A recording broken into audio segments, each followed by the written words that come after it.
In today's video, I'm going to teach you how to add square meter, or m squared, denoted by M2 in Google Sheets.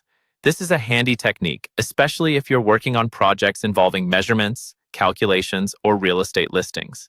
Let's jump right in. First, we need to open a new or existing Google Sheet. If you're new to Google Sheets, you can access it directly through your Google account or by visiting sheets.google.com in your browser. Once you're in, you can either start a fresh document or open one you've been working on. For demonstration purposes, I recommend having a new sheet ready to focus on the task at hand without other distractions. Next, we need to select a specific cell where you'd like to input the symbol M2. This is simply done by clicking on that cell. The selected cell will be highlighted, ensuring that whatever you type goes right there. Choosing the right cell is crucial because it determines where your data or calculations will be placed.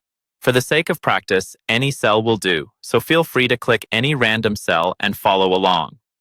Now, with your cell selected, type in a lowercase m. This is the base unit for meter, the standard metric unit for measuring length. Ensuring the letter m in lowercase is important for accurate representation. Make sure your cursor is right after the m to get ready for the next step, which is adding the squared symbol. Here's the magic. To turn that plain M into M2, you'll need to use a specific keyboard shortcut. On your keyboard, hold down the Alt key, and while keeping it pressed, type the numbers 0, 1, 7, 8. This combination will not become visible as you type. However, once you release the Alt key, you'll see that the little squared symbol, 2, magically appears right next to the M, giving you M2. And just like that, you've successfully added M2 to your Google Sheet.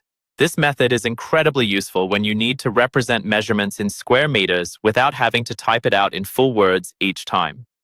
It's important to know that these keyboard shortcuts can vary based on the type of keyboard you're using or the operating system settings. If you're on a Mac, for example, you might not have a direct Alt plus 0178 shortcut, but you can use other methods like using the superscript feature in Google Sheets to achieve a similar effect. I hope you found this tutorial helpful in enhancing your Google Sheets skills. Knowing little tricks like these can make your data presentation much more professional and easier to read. Thank you for watching, and happy spreadsheeting.